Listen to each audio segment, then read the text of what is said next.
नमस्कार, मैं डॉक्टर शालिनी राकेश।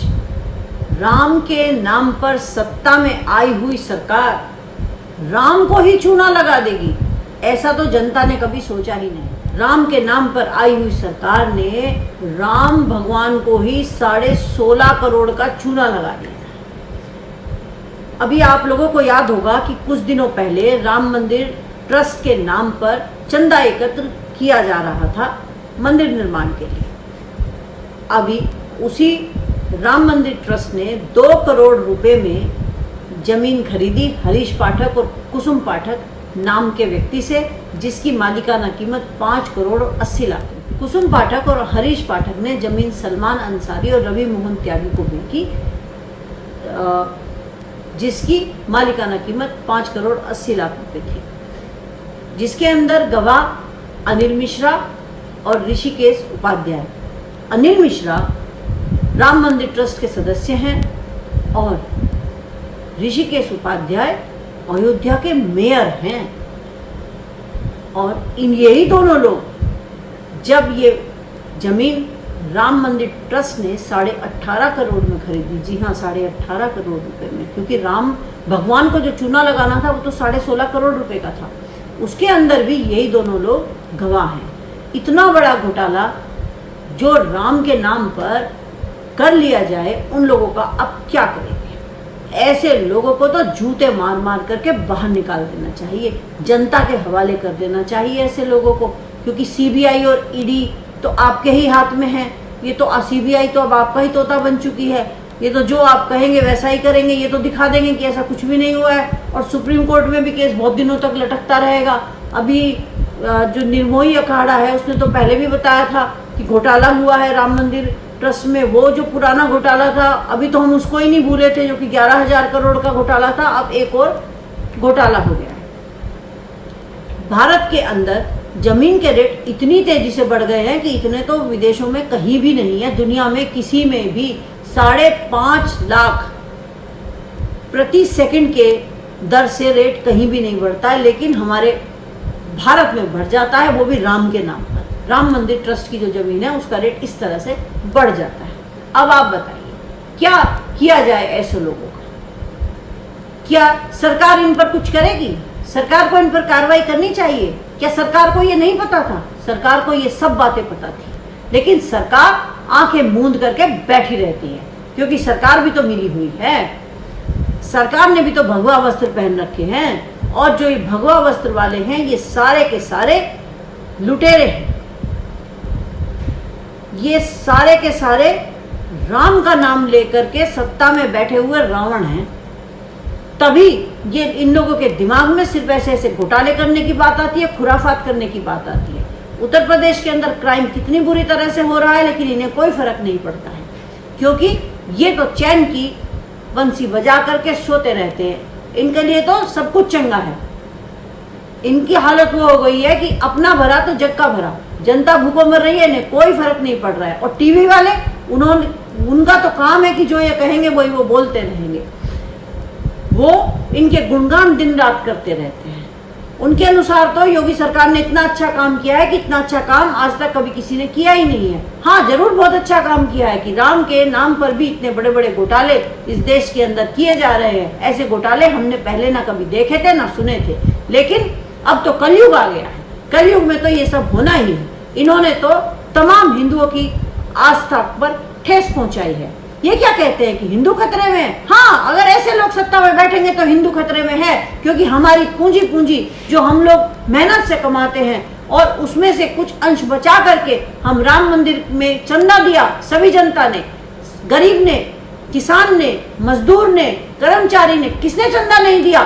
सभी ने चंदा दिया था। लेकिन उस चंदे का आप ये हाल करने वाले हैं, ये हमने कभी नहीं सोचा। कोई बात नहीं, कर लीजिए जितने घोटाले करने हैं, हम पे कोई फर्क नहीं पड़ता है, क्योंकि हम भगवान राम के उपासक थे, भगवान राम के उपासक हैं और भगवान राम के उपासक ही रहेंगे। हम सीता माता को पूजने वाले लोग हैं, हम कृष्ण भगवान को पूजने वाले लोग हैं। और भगवान जो है ना, किसी मंदिर में जाने से नहीं मिलते हैं। भगवान तो हमेशा से सच्चे दिल से आराधना करने से मिलते हैं। राम के नाम पर तुम लोग पैसे खा गए हो, तुमसे तो भगवान ही बचाए। तुम्हारा न्याय तो भगवान ही करेगा।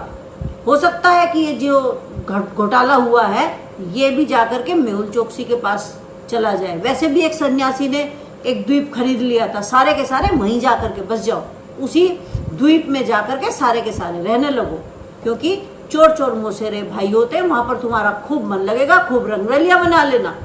तुमने तो सन्यासियों को भी कलंकित कर दिया है, भगवे रंग को तुमने कलंकित कर दिया है, महिलाओं की आस्था पर आज तुमने ठेस पहुंचाई है।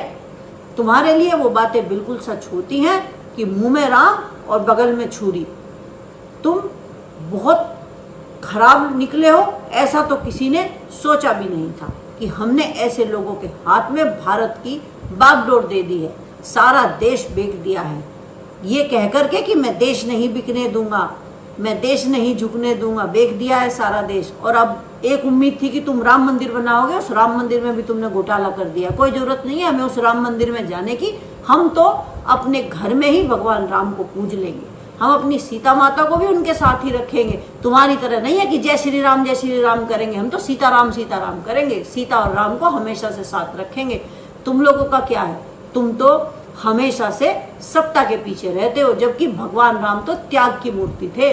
उन्होंने तो अपने छोटे भाई के लिए सिंहासन छोड़ दिया था और उस भाई ने सिंहासन छोड़ दिया था अपने भाई के लिए। लेकिन तुम लोग तो सत्ता के पीछे लगे हुए हो, तुम लोग को तो सिर्फ सत्ता से मतलब है। इतना बड़ा मनी लॉन्ड्रिंग का केस, ये राम मंदिर घोटाला जो आज सामने आया है, इसकी जांच कराइए और ईडी और सीबीआई उनसे जांच कराइए। जो लोग भ्रष्टाचारी हैं उनको जेल में भेजिए। आप तो कहते थे बहुत हुआ भ्रष्टाचार, अब की बार मोदी सरकार हो गई। मोदी सरकार क्या ये मोदी सरकार है जिसके अंदर भ्रष्टाचार हो रहा है? भगवान राम के नाम पर भी भ्रष्टाचार कर दिया है। बहुत दिनों से तुम गाते घूम रहे थे कि मंदिर वहीं बनाएंगे, इसीलिए बोल रहे थे कि तुम्हें तो करोड़ों का धन जो है वो डकारना था। कोई बात नहीं, डकार लीजिए, करिए ऐशो आराम, अब तो कुछ ही दिन शेष रह गए हैं, कर लीजिए जो भी करना है अपनी मनमानी। जनता अब भूलने वाली नहीं है कि तुमने तो लाशों के ऊपर से कफन भी उतार लिए थे। कोरोना के समय में जो भारत की दुर्दशा हुई है, जो प्रदेश की दुर्दशा हुई है, वो हम सब लोगों ने देखी है और भगवान राम ने भी देखी है। भगवान राम तुम लोगों को कभी भी माफ नहीं करेंगे। बेशरम हो चुके हो तुम लोग, तुम्हें कितना भी कहें तुम्हें कोई फर्क नहीं पड़ता है। चिकने घड़े हो गए हो, अपनी काफिले में चलते हो, ऐशो आराम की जिंदगी जीते हो, घोटाला पे घोटाला करते हो। जब देखो तुम्हारी सीढ़ियां निकलती रहती हैं। ऐसे होते हैं राम भक्त? राम भक्त के नाम पर धब्बा हो तुम लोग। तुम लोगों को तो सिर्फ राम राम जपना और पराया माल अपना। सारी जनता के मेहनत की जो कमाई थी उसको भी तुमने हजम कर लिया है। तुम्हें किसी का डर नहीं है। अरे भगवान से तो डर लो। जब अंत समय आएगा तब उस समय ये धनवन कुछ काम नहीं आते हैं, सड़ोगे खाटों के अंदर पड़े पड़े। ध्यान रखना मेरी बात को। अब ये जो घोटाला हुआ है जनता तुम्हें तभी माफ करेगी। इस घोटाले की जांच कराइए, उनको जेल के अंदर भेजिए। और वो जो बार बार कहते रहते हैं कि मेहुल चोकसी को ला रहे हैं और नीरव मोदी को ला रहे हैं, लाना है तो लाइए, नहीं तो बार बार क्यों टीवी पे हमारा ध्यान भटकाते रहते हो?